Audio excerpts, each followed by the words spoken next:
नमस्कार साथियों, स्वागत है आपका अपने YouTube channel Jaipur study zone पर। आज की वीडियो में हम वैदिक सभ्यता के बारे में पढ़ेंगे। आप वीडियो पूरा देखें। अगर आप चैनल पर पहली बार आए हैं तो चैनल को सब्सक्राइब करें। मेरे द्वारा डाले गए सभी वीडियो की जानकारी प्राप्त करने के लिए बेल आइकन पर जाकर क्लिक करें। यदि वीडियो पसंद आए तो लाइक करें, ज़्यादा से ज़्यादा शेयर करें। कमेंट बॉक्स में जाकर वीडियो कैसा लगा कमेंट अवश्य करें।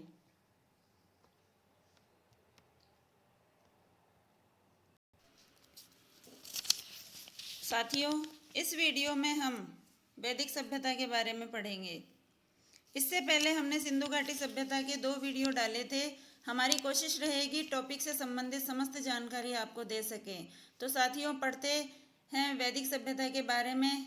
एक बात और दोस्तों, वीडियो के अंत में हम आपसे एक सवाल पूछेंगे जिसका जवाब आपको कमेंट बॉक्स में जाकर देना है। तो चलिए शुरू करते हैं आज का हमारा टॉपिक वैदिक सभ्यता। सिंधु सभ्यता के पतन के पश्चात जो नवीन संस्कृति एवं सभ्यता प्रकाश में आई उसकी जानकारी हमें वेदों से मिलती है। इसलिए इस काल को हम वैदिक काल के नाम से जानते हैं। जब वैदिक सभ्यता का प्रारंभ होता है तब स्टार्टिंग में ही वेदों की स्थापना हुई थी। वेदों का जो निर्माण हुआ था, रचना की गई थी। इस वजह से इस काल को वैदिक काल के नाम से जाना जाता है। वैदिक सभ्यता के निर्माता आर्य माने जाते हैं। वैदिक सभ्यता के निर्माता आर्य थे।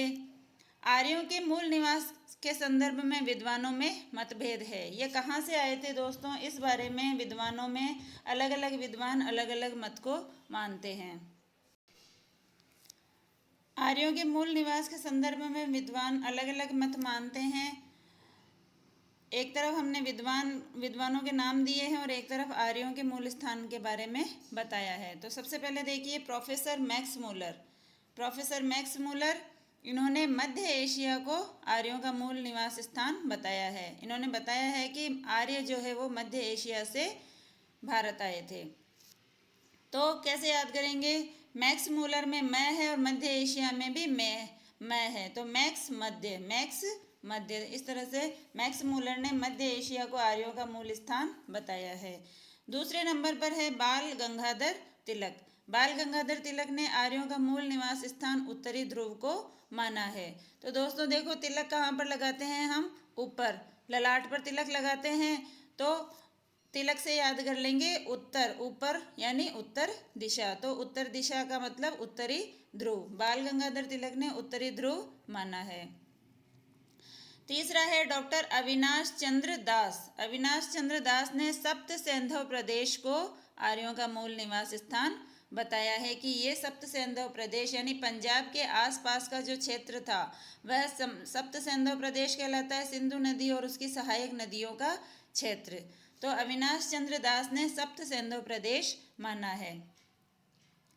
चौथा है गंगानाथ झा। गंगानाथ झा ने ब्रह्म ऋषि प्रदेश को बताया है आर्यों का मूल निवास स्थान। इसके बाद देखिए स्वामी दयानंद सरस्वती। इन्होंने आर्यों का मूल निवास स्थान तिब्बत को बताया है। इन्होंने बताया है कि आर्य जो है तिब्बत से भारत आए थे। इसके बाद में 3 विद्वान नीचे दिए गए हैं जो पाश्चात्य संस्कृति के हैं। इनमें सबसे पहले है, एक तो मैक्स मूलर आ चुके हैं। उसके बाद में देखिए नेहरिंग ने दक्षिणी रूस को आर्यों का मूल निवास स्थान बताया है। डॉक्टर पेंका ने जर्मनी को आर्यों का मूल निवास स्थान बताया है। पेंका जर्मनी। इसके बाद में देखिए पी गाइज और वी जोन्स, 2 विद्वानों के नाम दिए गए हैं, पी गाइज और वी जोन्स। इन्होंने यूरोप को आर्यों का मूल निवास स्थान बताया है। तो इस तरह से दोस्तों 2-3 बार इनको देखेंगे, पढ़ेंगे तो याद हो जाएगा। अब आगे देखिए दोस्तों, सर्वमान्य मत। अलग अलग विद्वानों ने अलग अलग मत दिया है, लेकिन जो सबसे प्रमुख प्रसिद्ध मत है कि मध्य एशिया से माना है मैक्स मूलर ने मध्य एशिया से आर्यों का मूल निवास स्थान बताया है कि मध्य एशिया से आए थे आर्य। तो यही एक सर्वमान्य मत है। भारत में आर्यों का आगमन 1500 ईसा पूर्व के आसपास माना जाता है। आर्य भारत में कब आए थे? 1500 ईसा पूर्व के आसपास आए थे। प्रारंभ में निवास स्थान इनका सप्त सिंधु प्रदेश था, जो पंजाब के आसपास का सिंधु नदी और उसकी सहायक नदियों का जो बहाव क्षेत्र है वह सप्त सिंधु प्रदेश कहलाता है, और वही आर्यों का मूल निवास स्थान भी कहलाता है। आर्य कहाँ पर आकर बसे थे भारत में? सप्त सिंधु प्रदेश के अंदर। लेकिन उत्तर वैदिक काल में, ये तो है ऋग्वैदिक काल का, ऋग्वैदिक काल के अंदर सप्त सिंधु प्रदेश में रहते थे, लेकिन उत्तर वैदिक काल के तक आते आते ये सप्त सिंधु प्रदेश से आगे बढ़ गए थे, गंगा यमुना के मैदान तक आ गए थे। गंगा यमुना का जो बहाव क्षेत्र है, इस क्षेत्र के अंदर यहाँ तक सप्त सिंधु प्रदेश से लेकर के गंगा यमुना के मैदान के बहाव क्षेत्र तक ये लोग आकर के बस गए थे।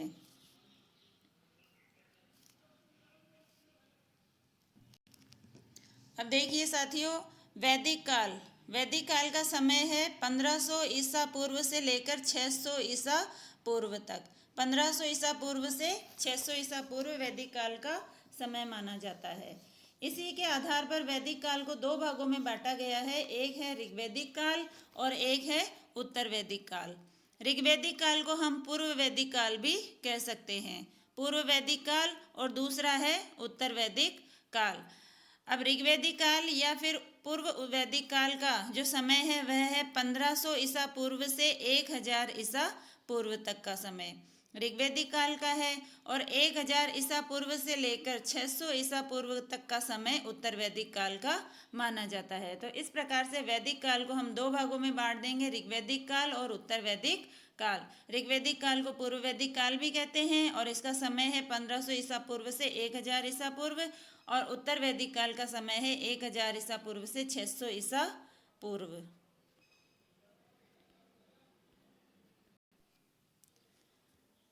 अब देखिए दोस्तों, सबसे पहले हम पढ़ेंगे ऋग्वैदिक काल या फिर पूर्व वैदिक काल के बारे में महत्वपूर्ण जानकारियां लेकर आए हैं परीक्षा की दृष्टि से। वैसे तो बहुत विस्तृत पाठ्यक्रम है इस टॉपिक का, लेकिन परीक्षा की दृष्टि से हम बहुत महत्वपूर्ण प्रश्न यहाँ पर लेकर के आए हैं, और आशा करते हैं आपको ये सब पसंद आएगा। तो देखिए, ऋग्वैदिक काल का समय है 1500 ईसा पूर्व से 1000 ईसा पूर्व। अब देखिए दोस्तों, यह मूलतः ग्रामीण सभ्यता थी। मूलतः ऋग्वैदिक काल, वैदिक काल का जो वैदिक काल की सभ्यता है वह मूलतः ग्रामीण सभ्यता थी। इसके विपरीत देखिए, सिंधुकालीन सभ्यता, सिंधु घाटी की जो सभ्यता थी वह एक नगरीय सभ्यता थी। उसमें शुरुआत में खोज किए गए 8 नगरों के हिसाब से उसको प्रथम नगरीय क्रांति कहा गया था।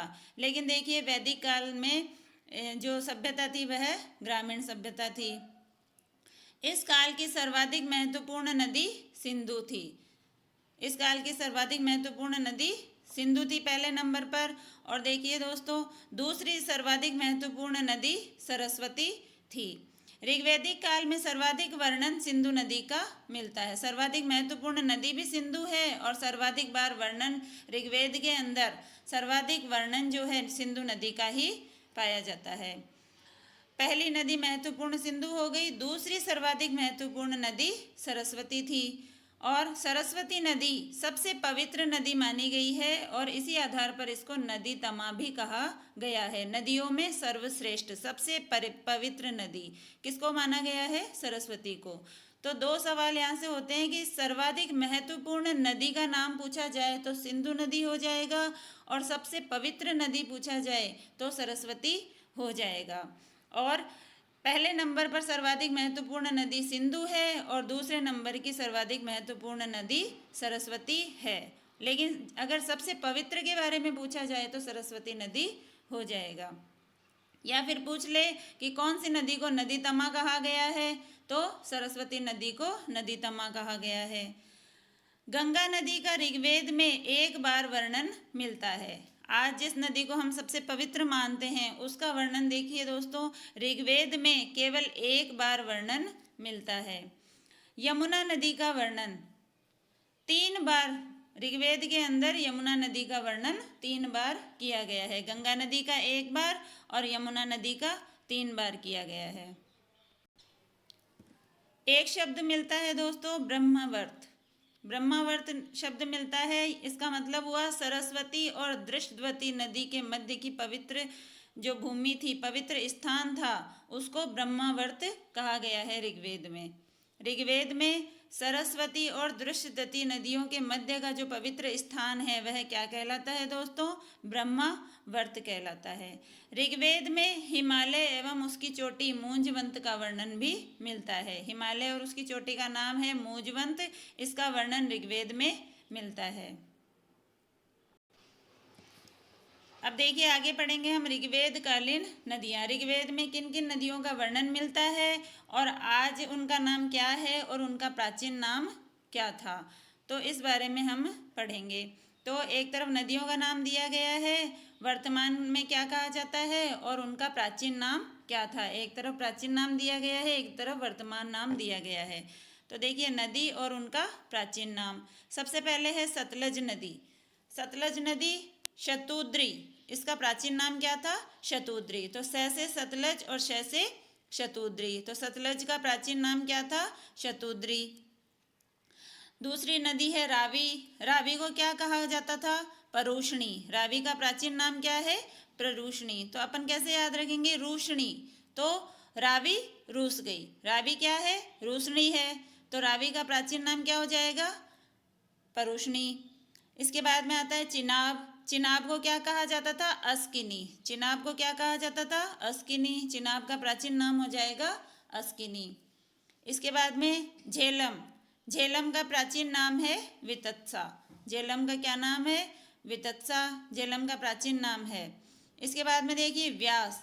व्यास नदी है, उसका प्राचीन नाम है विपाशा। व्यास विपाशा, दोनों का वैसे नाम आ रहा है। जैसे सतलज का आया था सतलज शतुद्री, वैसे ही व्यास विपाशा, वैसे व्यास वैसे विपाशा। इसके बाद में देखिए दोस्तों घग्गर नदी। घग्गर नदी हमारे राजस्थान की नदी है, राजस्थान के हनुमानगढ़ जिले में बहती है, ये प्रवेश करती है राजस्थान में। तो घग्गर का प्राचीन नाम था दृशद्वती नदी। घग्गर का प्राचीन नाम क्या था?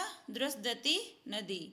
इसके बाद में गंडक। गंडक नदी को प्राचीन काल में क्या कहा जाता था? सदा नीरा।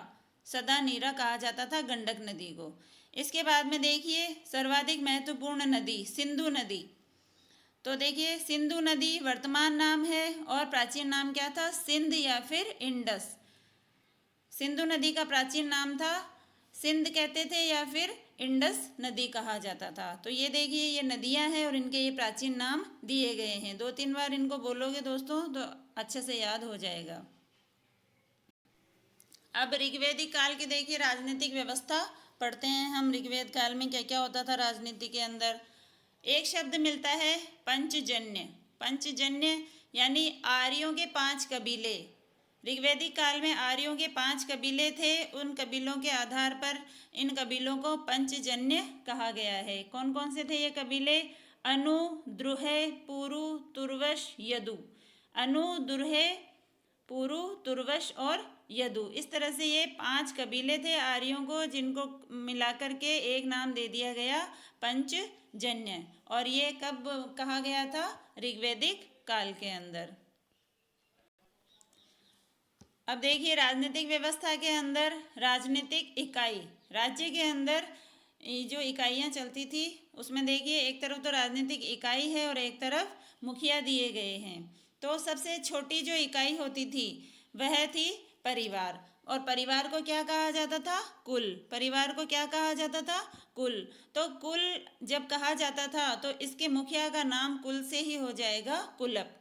तो परिवार के मुखिया का नाम पूछ लिया जाए कि परिवार का मुखिया कौन होता था, तो कुलप होता था।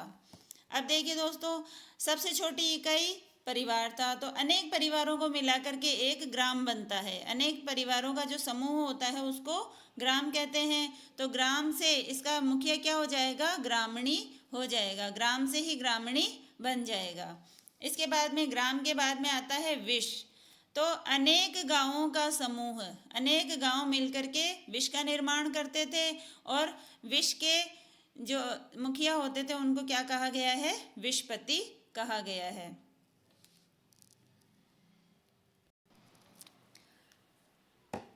तो परिवार हो गया, ग्राम हो गया, विश हो गया। अब देखिए दोस्तों अगला आता है जन। अनेक विषों का समूह, अनेक विष मिलकर के जन का निर्माण करते थे। तो जन का मुखिया हो जाएगा जनपति, रक्षक, गोपति, राजन। जन से तो जनपति हो जाएगा, लेकिन इसके अन्य नाम है रक्षक, गोपति और राजन। ये जन के मुखिया के नाम हैं। इसके बाद में देखिए दोस्तों, एक नाम मिलेगा राष्ट्र। ये अनेक जनों को मिला करके बनाया गया था। अनेक जनों का समूह जो होता था उसको राष्ट्र कहा जाता था, लेकिन यह ऋग्वेद में नहीं पाया जाता था। क्यों? क्योंकि ऋग्वेद में केवल जन तक ही होता था। यह उत्तर वैदिक काल के अंदर प्रचलन में आया था। जन यानी अनेक जनों का समूह मिलकर के राष्ट्र का निर्माण करते थे, और ये राष्ट्र शब्द जो है वह उत्तर वैदिक काल में ही प्रचलित हुआ था। ऋग्वेद में केवल जन तक का ही वर्णन मिलता है। आगे देखते हैं। ऋग्वैदिक काल में आर्य कबीलों के रूप में रहा करते थे। आर्य किसके रूप में रहा करते थे? कबीले बना करके रहा करते थे, और इन कबीलों का जो संरक्षक होता था वह राजा कहलाता था। कबीलों का संरक्षक कौन होता था? राजा होता था। और जो राजा होता था उसको क्या कहा जाता था? गोपा जनस्य। गोपा यानी संरक्षक और जनस्य यानी जन का। तो ये जन जो है वो कबीलों का ही दूसरा रूप होता था, और जनस्य गोपा यानी जन का संरक्षक यानी कबीलों का संरक्षक कौन होता था? राजा होता था। ऋग्वेद में राजा के सहायक कौन कौन थे? पुरोहित, सेनापति और ग्रामणी। राजा का जो सहायक होते थे वह पुरोहित, सेनापति और ग्रामणी होते थे। और पुरोहित का जो पद है वह वंशानुगत होता था, यानी पुरोहित का बेटा ही पुरोहित बनता था। इस प्रकार से पुरोहित का पद वंशानुगत होता था।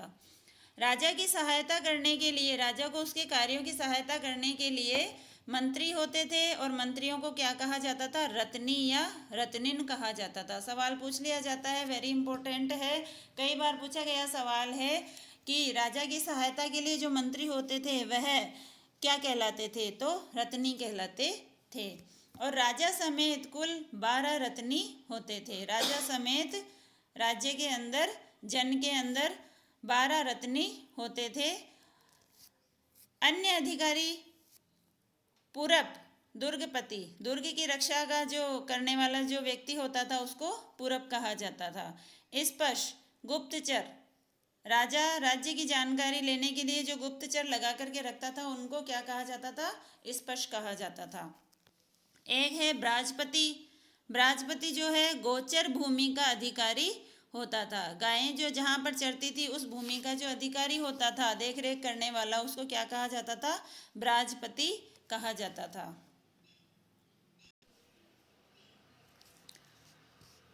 दो शब्द मिलते हैं दोस्तों, सभा और समिति। तो राजा को निरंकुश होने से रोकने के लिए सभा और समिति का निर्माण किया गया था। यानी राजा को अपने अधिकारों में रखने के लिए और उस पर अंकुश लगाने के लिए दो समितियों का निर्माण किया गया था। एक सभा थी और एक समिति थी। तो इनमें से जो समिति थी वह केंद्रीय राजनीतिक संस्था थी। प्रमुख जो संस्था थी वह थी समिति, केंद्रीय राजनीतिक संस्था उसको कहा जाता था। और सामान्य जनता की प्रतिनिधि सभा यह हुआ करती थी। तो राजा की नियुक्ति का कार्य, पदच्युत करने का कार्य और उस पर नियंत्रण रखने का कार्य जो है समिति के द्वारा ही किया जाता था।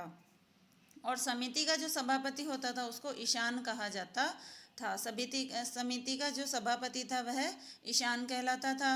इसके अलावा दोस्तों एक और है सभा। सभा जो है वृद्ध या श्रेष्ठ एवं अभिजात यानी संभ्रांत लोगों की संस्था हुआ करती थी। जो लोग विद्वान होते थे, बड़े लोग होते थे, उम्र दराज लोग होते थे, उनका एक संगठन बनाया गया था, उसको सभा कहा जाता था। वर्तमान की राज्यसभा, जिस प्रकार से वर्तमान में राज्यसभा होती है उसमें कला, साहित्य, विज्ञान व अन्य जानकारियों से संबंधित वृद्ध जनों को, श्रेष्ठ जनों को, विद्वान लोगों को उसमें शामिल किया जाता है, वैसे ही सभा के अंदर भी वृद्ध एवं अभिजात लोगों की संस्था ये हुआ करती थी। तो समिति जो है वर्तमान में लोकसभा के नाम से जानी जाती है, प्राचीन काल में समिति थी, और सभा जो है वह वर्तमान की राज्यसभा का ही रूप थे। तो देखिए एक और शब्द मिलता है विदत। विदत जो है आर्यों की सर्वाधिक प्राचीन संस्था हुआ करती थी। यह जो सभा और समिति है इनका जो निर्माण है वह विदत से ही हुआ था। विदत जो है आर्यों की सर्वाधिक प्राचीन संस्था थी, और इसके बाद में ही जो है सभा और समिति का निर्माण हुआ था। एक युद्ध के बारे में पढ़ेंगे दोस्तों, 10 राज्य युद्ध। युद्ध का क्या नाम है? 10 राज्य युद्ध। नाम से ही पता चल रहा है 10 राजाओं का संघ था एक तो, और एक राजा थे सुदाश। राजा सुदाश और 10 राजाओं के बीच में यह युद्ध हुआ था, इसलिए इसको 10 राज्य युद्ध कहा जाता है। तो राजा सुदाश जो है उनका नेतृत्व तो किया था वशिष्ठ ऋषि ने, और 10 राजाओं का जो संघ था उनका नेतृत्व किया था विश्वामित्र ने। अब ये युद्ध क्यों हुआ था दोस्तों? ये जो राजा सुदाश थे, इन्होंने क्या है, विश्वामित्र की जगह है गुरु वशिष्ठ को जो है अपना पुरोहित बना दिया था। इससे क्या है, विश्वामित्र जी नाराज हो जाते हैं, क्रोधित हो जाते हैं। तो इन्होंने राजा सुदाश से बदला लेने के लिए एक 10 राजाओं का संघ बनाया, और फिर राजा सुदाश के साथ में इन्होंने युद्ध किया। तो राजा सुदाश की इस युद्ध में विजय होती है, और 10 राजाओं का जो संघ था विश्वामित्र के नेतृत्व में, उनकी पराजय होती है। तो यह युद्ध बहुत प्रसिद्ध है, ऋग्वैदिक काल के अंदर ये हुआ था। यह युद्ध परुष्णी नदी के तट पर हुआ था। अब शुरुआत में हमने पढ़ा था परुष्णी किस नदी का नाम है? वर्तमान में नाम है रावी नदी। तो हमने याद किया था दोस्तों, रावी रूस गई, तो परुष्णी से रूस गई, और वर्तमान नाम क्या है? रावी। कौन रूस गई? रावी रूस गई। तो इससे हमें याद हो जाएगा। और ये याद रखना है, 10 राज्य युद्ध किस नदी के किनारे लड़ा गया था? तो रावी नदी के तट पर लड़ा गया था। प्राचीन नाम भी पूछ सकते हैं और नया नाम दे करके भी पूछ सकते हैं। अब ऋग्वैदिक काल का जो सामाजिक जीवन था उसके बारे में पढ़ेंगे हम। महत्वपूर्ण बिंदु हैं। समाज की आधारभूत इकाई परिवार हुआ करती थी। समाज की आधारभूत जो इकाई है वह कौन थी? परिवार थी। और इसके प्रधान को कुलप या गृहप्रति कहा जाता था। क्यों? क्योंकि दोस्तों परिवार को हमने क्या कहा था? कुल। परिवार का क्या नाम दिया था? कुल। ऋग्वेद में परिवार को कुल कहा जाता था, तो कुल के आधार पर इसका जो मुखिया था उसका नाम भी कुलप रखा गया। तो परिवार का मुखिया जो है, प्रधान है, उसको क्या कहा जाता था? कुलप या गृहप्रति कहा जाता था। समाज जो थे वो पितृसत्तात्मक हुआ करते थे। समाज पितृसत्तात्मक थे। हमने सिंधु घाटी सभ्यता में पढ़ा था समाज कैसे थे? मातृसत्तात्मक थे। लेकिन वैदिक सभ्यता के अंदर समाज जो है पितृसत्तात्मक हो गए थे। पितृसत्तात्मक होने के बावजूद भी देखिए दोस्तों, स्त्रियों का पूर्ण सम्मान होता था। स्त्रियों का पूर्ण सम्मान किया जाता था। स्त्रियों की दशा अच्छी थी। उनकी शिक्षा की समुचित व्यवस्था की गई थी। उनका जीवन बढ़िया था। ऋग्वेद में विदुषी स्त्रियों के नाम मिलते हैं। लोपामुद्रा, घोषा, अपाला, सिक्ता और विश्वारा, ये इन स्त्रियों के नाम मिलते हैं। तो हम कह सकते हैं दोस्तों कि प्राचीन काल में यानी ऋग्वैदिक काल के अंदर स्त्रियों की दशा काफ़ी अच्छी थी। अब एक शब्द मिलता है वहतु। वहतु देखिए क्या था? कन्या की विदाई के समय दिए गए उपहार। कन्या की जब शादी होती थी, विवाह होता था, उस समय जो उनको उपहार दिया जाता था उसको हम वहतु के नाम से जानते हैं। इसके बाद देखिए दोस्तों, स्त्रियों को राजनीतिक व संपत्ति का अधिकार नहीं था। स्त्रियों की दशा काफ़ी अच्छी थी, बहुत अच्छे से उनको रखा जाता था, लेकिन उनको राजनीति में भाग लेने का अधिकार नहीं था और उनको संपत्ति का अधिकार भी नहीं दिया गया था। इसके आगे देखिए, उपनयन संस्कार। उपनयन संस्कार यानी उनको शिक्षा देने से पहले उनका उपनयन संस्कार किया जाता था। कन्या का जैसे बालकों का किया जाता था, वैसे ही बालिकाओं का भी उपनयन संस्कार होता था।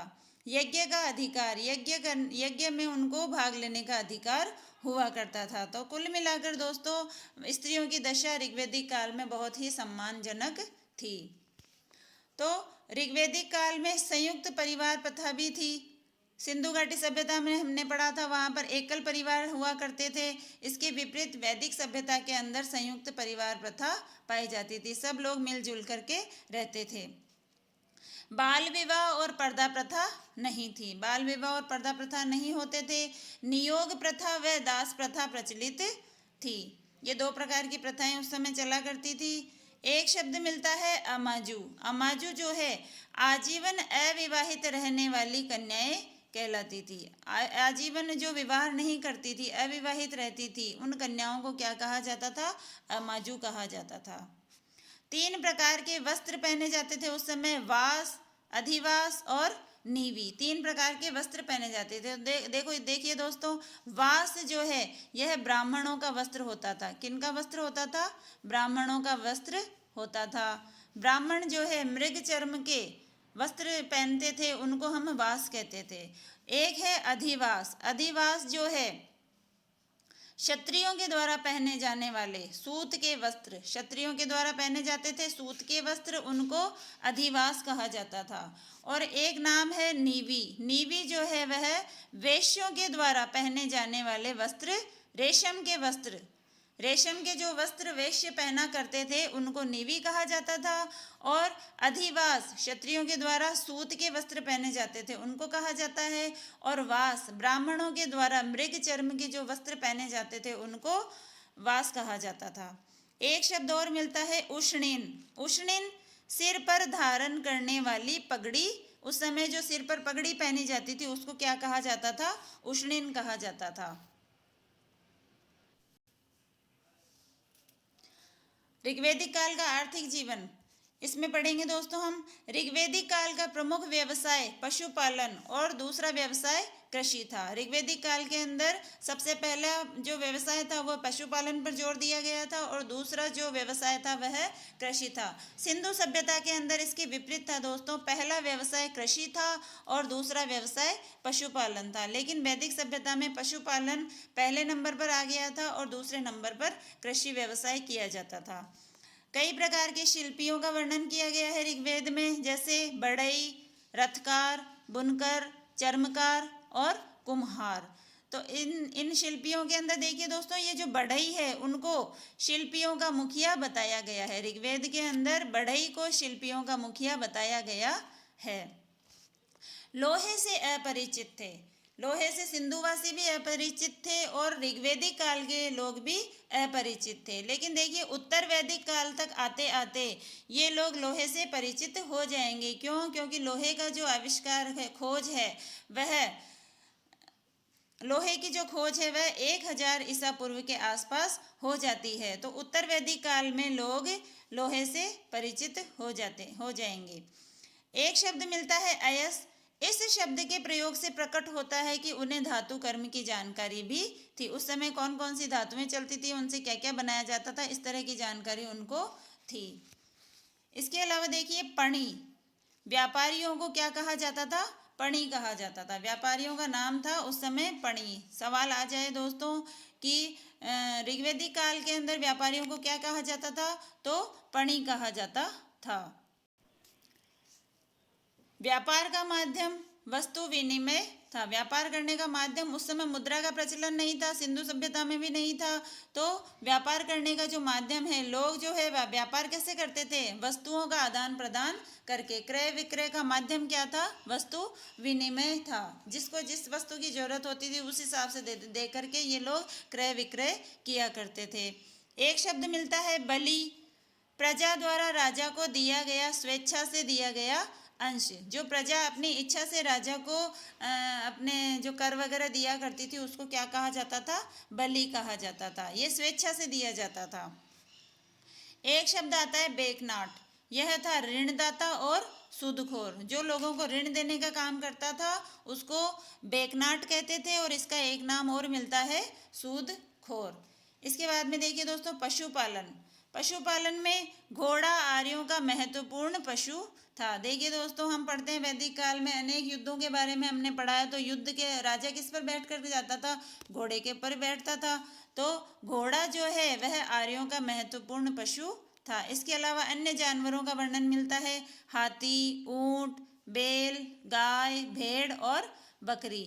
इन पशुओं का वर्णन भी ऋग्वेद काल में मिलता है।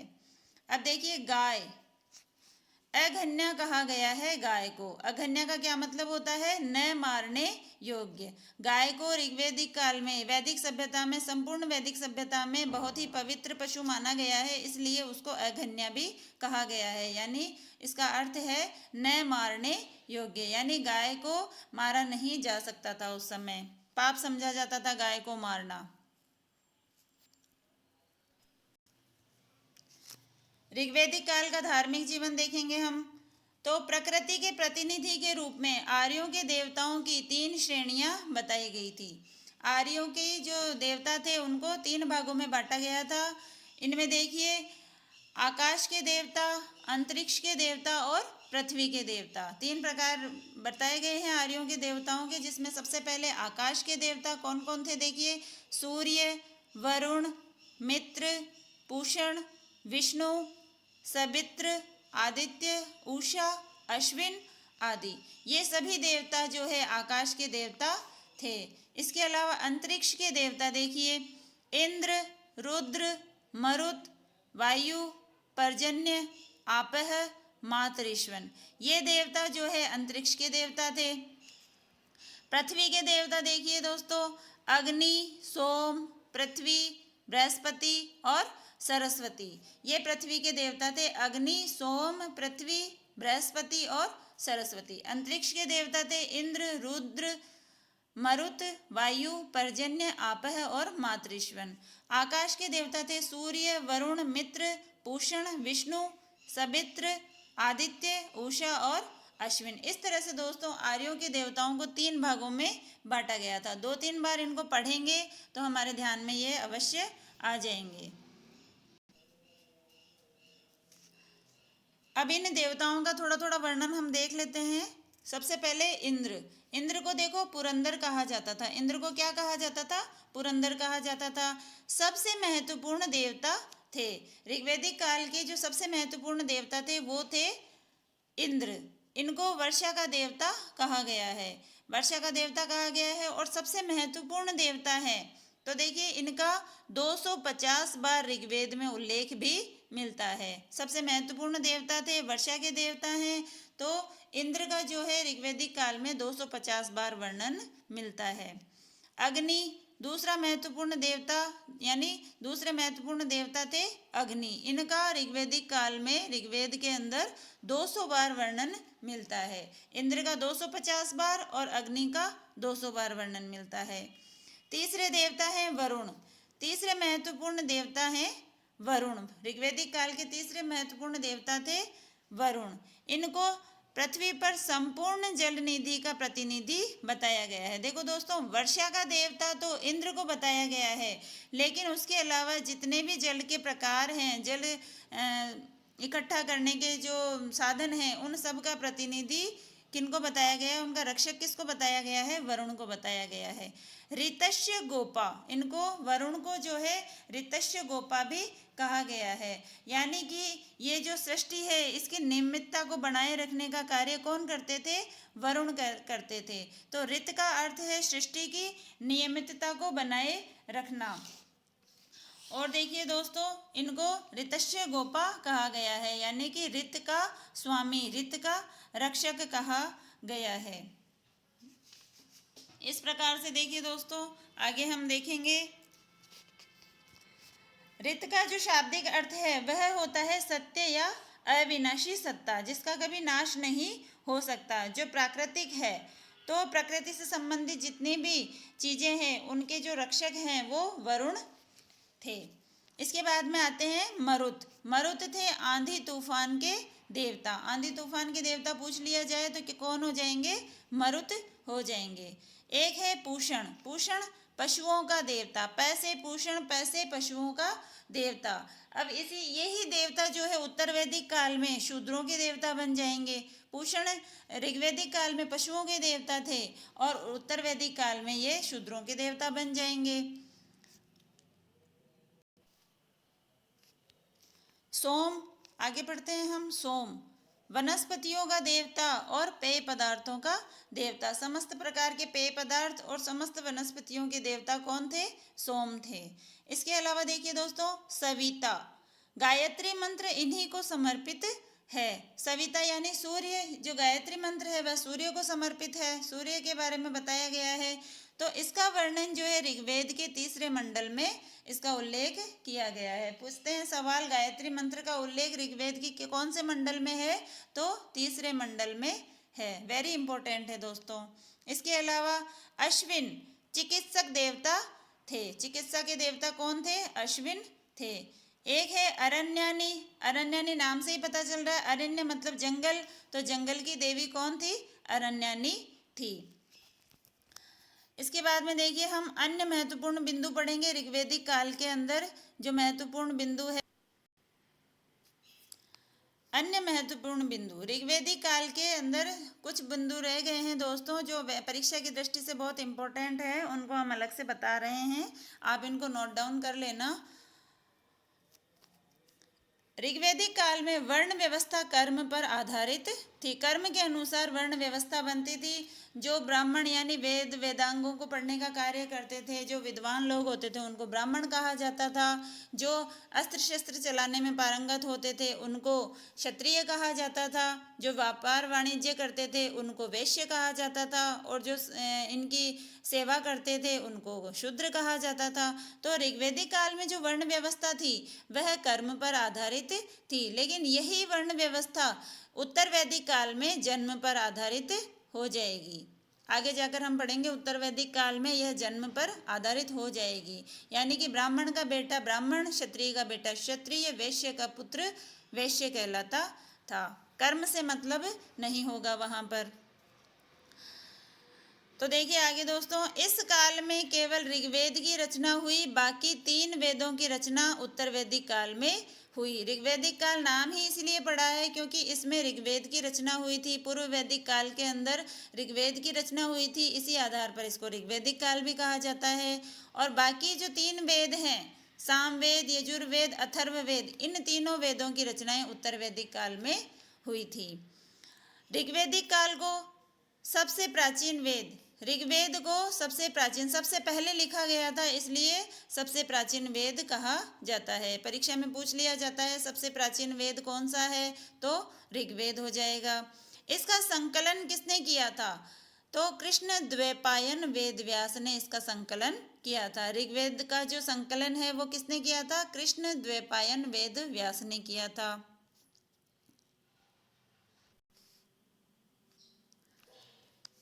अब ऋग्वेद में पूछ लिया जाए किसका वर्णन किया गया है, तो देवताओं की स्तुति में गाए जाने वाले जो मंत्र थे, ऋग्वेद के अंदर केवल मंत्र है दोस्तों, और वो मंत्र जो है देवताओं की स्तुति में गाए जाते थे। अब इसमें देखिए मंडल कितने हैं? 10। ऋग्वेद में कितने मंडल हैं? 10।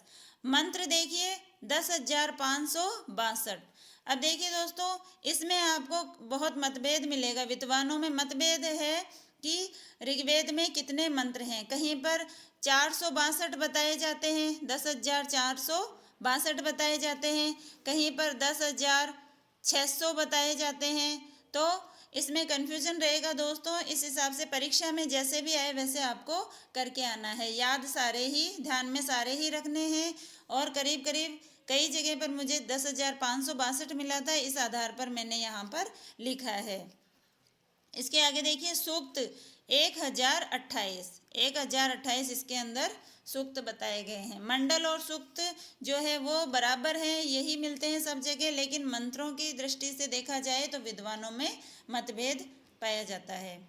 अब देखिए सबसे पुराने मंडल, ये जो 10 मंडल हैं ऋग्वेद में, इनमें सबसे पुराने मंडल माने जाते हैं दूसरा और सातवां मंडल जो है वह सबसे पुराना माना जाता है। सबसे नया मंडल है 10वां, सबसे नया मंडल 10वां माना जाता है। और इस 10वें मंडल में गंगा यमुना का उल्लेख भी किया गया है, गंगा यमुना का उल्लेख किया गया है। अब हम देखो छोटे थे तब से सुनते आ रहे हैं, अस्तो माँ सदगमय तमसो माँ ज्योतिर्गमय। तो ये जो लाइनें हैं, ये जो पंक्तियां हैं, यह कहाँ से ली गई है? ऋग्वेद से ली गई है। ऋग्वेद में इसका वर्णन मिलता है।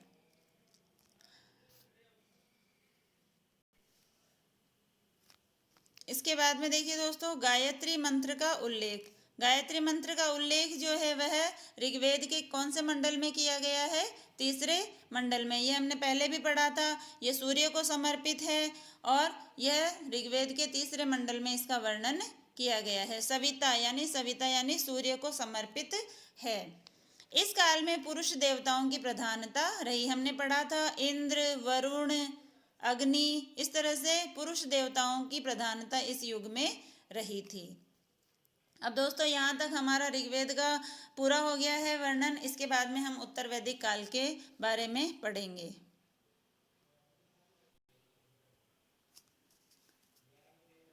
तो आइए दोस्तों, अब हम उत्तर वैदिक काल के बारे में पढ़ते हैं। उत्तर वैदिक काल का जो समय है वह 1000 ईसा पूर्व से 600 ईसा पूर्व माना जाता है।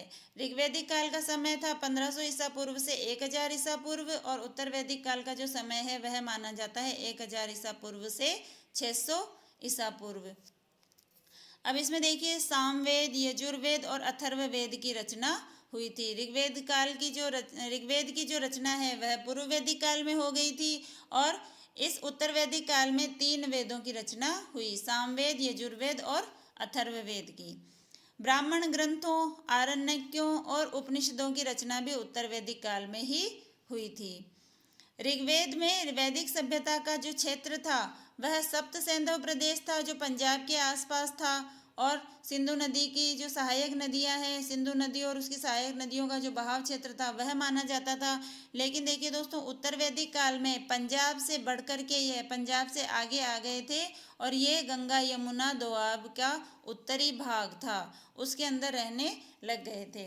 यानी अब ये पंजाब के आसपास से लेकर के सप्त सैंधव प्रदेश से लेकर के गंगा यमुना के दोआब तक फैल गए थे। उत्तर वैदिक काल की राजनीतिक व्यवस्था के बारे में हम पढ़ेंगे। अब राजा का पद वंशानुगत हो गया था। देखो दोस्तों, हम थोड़ा कंपैरिजन करके चलेंगे ऋग्वैदिक काल का और इसका उत्तर वैदिक काल का, तो उससे हमें ज़्यादा अच्छी तरीके से याद हो जाएगा। पहले राजा का निर्वाचन होता था ऋग्वैदिक काल में, और अब राजा का पद जो है वंशानुगत बन गया था। ऋग्वैदिक काल में निर्वाचन होता था राजा का, और अब वंशानुगत यानी राजा का पुत्र ही राजा बनता था।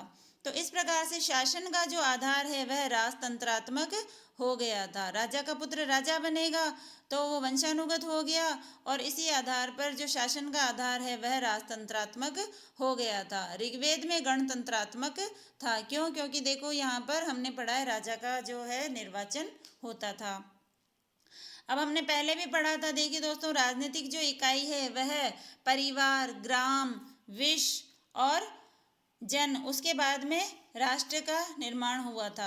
यानी उत्तर वैदिक काल में राष्ट्र शब्द का उल्लेख मिलता है, जबकि देखिए ऋग्वैदिक काल में हमने जन तक ही पढ़ा था। जन के बाद में अनेक जनों का समूह जो है वो राष्ट्र कहलाता था, और इसका प्रचलन जो है उत्तर वैदिक काल में अधिक पाया जाता है। और राष्ट्र के साथ ही यहाँ का जो राजा था, जन का जो प्रमुख होता था उसको हम राजा कहते थे। तो अब ये जो राष्ट्र है, राष्ट्र का जो प्रधान होता था उसको हम सम्राट और विराट कहने लग गए थे। उत्तर वैदिक काल में राष्ट्र का जो प्रधान होता था उसको सम्राट और विराट कहा जाता था। राजा की उपाधि सम्राट और विराट हो गई थी। उच्च पदाधिकारियों में देखिए कौन कौन। उच्च पदाधिकारियों को रत्नी कहा जाता था। उच्च पदाधिकारियों को क्या कहा जाता था? रत्नी कहा जाता था। राज परिषद के सदस्य होते थे। ये कौन होते थे? राज परिषद के सदस्य होते थे। 3 प्रकार के यहाँ पर मंत्री बताए गए हैं। अन्य मंत्रियों में देखिए, एक था सेनानी। प्रमुख हमने यहाँ पर लिया है। मंत्री तो अन्य और भी हैं, लेकिन यहाँ पर प्रमुख रूप से जो पूछे जाने वाले हैं उनका ही उल्लेख किया है हमने। सेनानी जो था वह सेनापति होता था। सेनापति को क्या कहा जाता था? सेनानी कहा जाता था। सूत यानी रथ सेना का जो नायक, रथ पर जो चलने वाली सेना होती थी उसका जो प्रधान होता था, नायक होता था, उसको क्या कहा जाता था? सूत कहा जाता था। एक है ग्रामणी यानी गांव का मुखिया होता था। ग्राम के मुखिया को क्या कहा जाता था? ग्रामणी कहा जाता। एक है संग्रहिता देखिए, संग्रह से ही पता चल रहा है, कोषाध्यक्ष होता था। संग्रहिता कौन होता था? कोष का अध्यक्ष होता था। एक नाम है भागदूत, जिसको अर्थ मंत्री कहा जाता था। अर्थ मंत्री किसको कहा जाता था? भागदूत को कहा जाता था। अब वही देखिए, सभा और समिति का उल्लेख हमने ऋग्वेद में भी पढ़ा था, और ये उत्तर वैदिक काल में भी चल रही थी। इनका भी वही कार्य था, राजा की निरंकुशता पर रोक लगाने के लिए, और ऋग्वैदिक काल में भी यही कार्य था, सभा और समिति का। समिति के अध्यक्ष को क्या कहा जाता था? ईशान कहा जाता था। समिति का अध्यक्ष क्या कहलाता था? ईशान कहलाता था। और सभा जो है, इन दोनों का वर्णन हमने ऋग्वेद में पढ़ लिया है, वह का वही वर्णन है। इसके अलावा देखिए अथर्ववेद में नरिष्ठा कहा गया है। नरिष्ठा मतलब नर श्रेष्ठ, यानी जो श्रेष्ठ नरों की नर जो थे उनका जो संघ था उसको क्या कहा जाता था? सभा। वर्तमान की राज्यसभा की तरह है। तो इसको इस आधार पर अथर्ववेद में सभा को जो है नरिष्ठा कहा गया है। सभा को क्या कहा गया है? नरिष्ठा। और ईशान कौन था? समिति का जो अध्यक्ष होता था उसको ईशान कहा गया था। नरिष्ठा किसे कहा जाता था? सभा को कहा जाता था। विदत देखिए, पहले भी हमने पढ़ा था, इस काल में विदत का उल्लेख नहीं था। यह आर्यों की एक प्राचीनतम संस्था थी। कैसी संस्था थी? प्राचीन संस्था थी। आर्यों की प्राचीन संस्था थी और इसी के आधार पर जो है सभा और समिति का निर्माण किया गया था। सबसे पहले जो विदत का निर्माण किया गया था शासन चलाने के लिए, लेकिन थोड़े समय बाद में सभा और समिति का निर्माण किया गया था इसके बाद में। तो पूछ लिया जाए कि वैदिक सभ्यता की जो सबसे प्राचीन संस्था थी वह कौन सी थी? विदत। ठीक है। और सभा और समिति का निर्माण किसके बाद में किया गया? कि विदत के बाद में किया गया था। लेकिन देखिए दोस्तों, उत्तर वैदिक काल में इस विदत शब्द का किसी भी प्रकार का उल्लेख नहीं पाया जाता है। इसका उल्लेख केवल ऋग्वेद में ही मिलता है। कई प्रकार के यज्ञ होते थे उस समय। देखिए, राजसूय यज्ञ, अश्वमेध यज्ञ, वाजपेयी यज्ञ, और भी थे यज्ञ, लेकिन ये मुख्य रूप से हमने लिए हैं। राजसूय यज्ञ राज्याभिषेक के समय होता था। राज्य के राजा का जब अभिषेक होता था उस समय राजसूय यज्ञ किया जाता था। एक है अश्वमेध यज्ञ।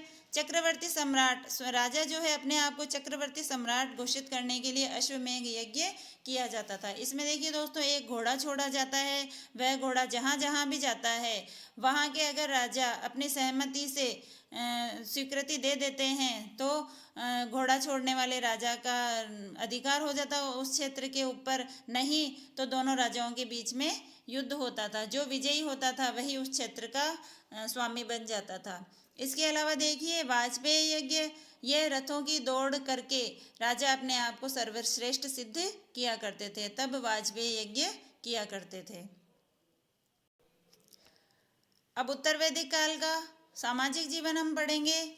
चार वर्ण उस समय ऋग्वैदिक काल में भी पाए जाते थे और उत्तर वैदिक काल में भी पाए जाते हैं। देखिए कौन कौन से थे? ब्राह्मण, क्षत्रिय, वैश्य और शूद्र। इस प्रकार से चार वर्ण समाज में पाए जाते थे। ब्राह्मण, क्षत्रिय, वैश्य और शूद्र, इनका वर्णन मिलता है। वर्ण व्यवस्था कर्म पर आधारित न होकर जन्म पर आधारित हो गई थी। ऋग्वैदिक काल में हमने पढ़ा था दोस्तों, वर्ण व्यवस्था कर्म पर आधारित थी।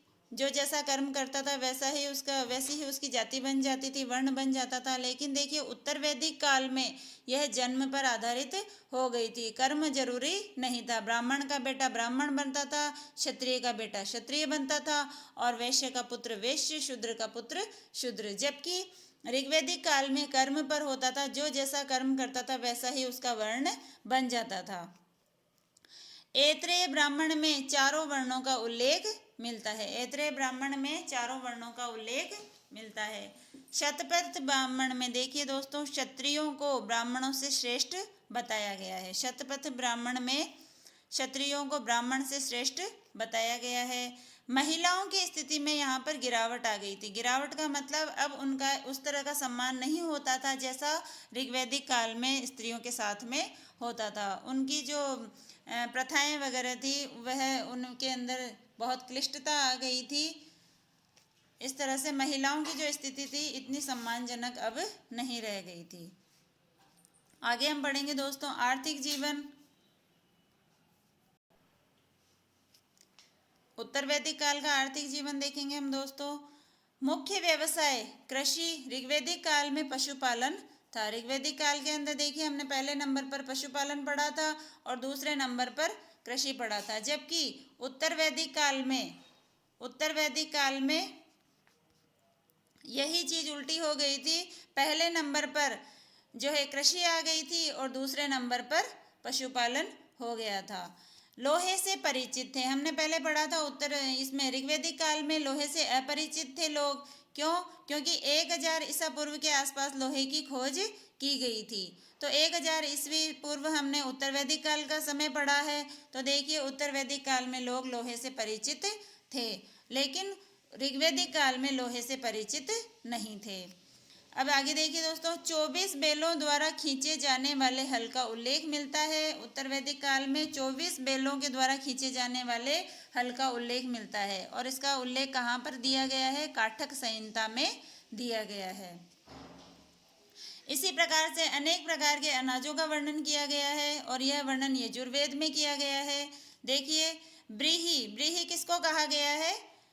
धान को कहा गया है। ब्रीही किसको कहा गया है? धान को। यव, यव का मतलब जौ था, जौ का मतलब यव था। और मूंग को क्या कहा जाता था? मुद्ग कहा जाता था। गेहूं को गोधूम कहा जाता था और मसूर। इन सब अनाजों का वर्णन यजुर्वेद में मिलता है। कृषि के विकास से अनेक उद्योगों का विकास हुआ। धीरे धीरे कृषि का विकास होने लगा और उसी से अनेक प्रकार के उद्योगों का विकास भी हुआ। एक शब्द मिलता है श्रेष्ठिन। श्रेष्ठिन का मतलब था व्यापारी संघ का अध्यक्ष। व्यापारी संघ का अध्यक्ष कौन होता था? श्रेष्ठिन कहलाता था।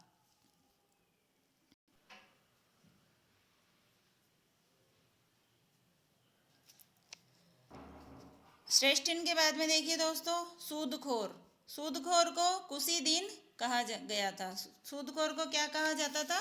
कुसीदीन कहा जाता था और इसका भी वही कार्य था। क्या था? ऋण देने का कार्य था इसका। इसके बाद में देखिए, स्वर्ण, तांबा, टिन, चांदी, सीसा, इस प्रकार का इतनी धातुओं का इसमें उल्लेख किया गया है। सोने का, तांबे का, टिन का और चांदी का और शीशे का उल्लेख हमें उत्तर वैदिक काल में मिलता है। इसके आगे देखिए दोस्तों, एक हमने जो पढ़ा है सूदखोर, इसको ऋग्वैदिक काल में क्या कहा जाता था? बेकनाट कहा जाता था। क्या कहा जाता था? बेकनाट। लेकिन अब उत्तर वैदिक काल में यही सूदखोर जो ऋणदाता था, इसको क्या कहा गया? कुसीदीन कहा गया। स्वर्ण, तांबा, टिन, चांदी और सीसा आदि की जानकारी उत्तर वैदिक काल में लोगों को थी। इसके बाद में हम पढ़ेंगे धार्मिक जीवन के बारे में। कर्मकांड अधिक जटिल और बहुत बढ़ गए थे। अब उत्तर वैदिक काल में ऋग्वैदिक काल की अपेक्षा कर्मकांड बहुत मात्रा में बढ़ गए थे और कठिन भी हो गए थे। अब इंद्र और अग्नि का पहले जैसा महत्व नहीं रह गया था। पहले देखिए ऋग्वैदिक काल में हमने क्या पढ़ा था? इंद्र सर्वाधिक महत्वपूर्ण देवता थे, उसके बाद में अग्नि का नंबर आता था, उसके बाद में वरुण का नंबर आता था। लेकिन अब देखिए दोस्तों, इंद्र और अग्नि का पहले जैसा महत्व नहीं रह गया था। अब इनकी जगह किसने ले ली थी? प्रजापति ने ले ली थी। प्रजापति अब सर्व प्रमुख देवता बन गए थे।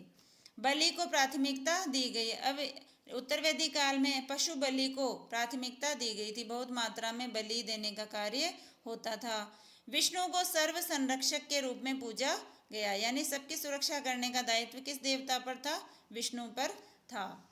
एक नाम मिलता है परीक्षित। परीक्षित मतलब मृत्यु के देवता को कहा गया था। परीक्षित किसको कहा गया था? मृत्यु के देवता को कहा गया था।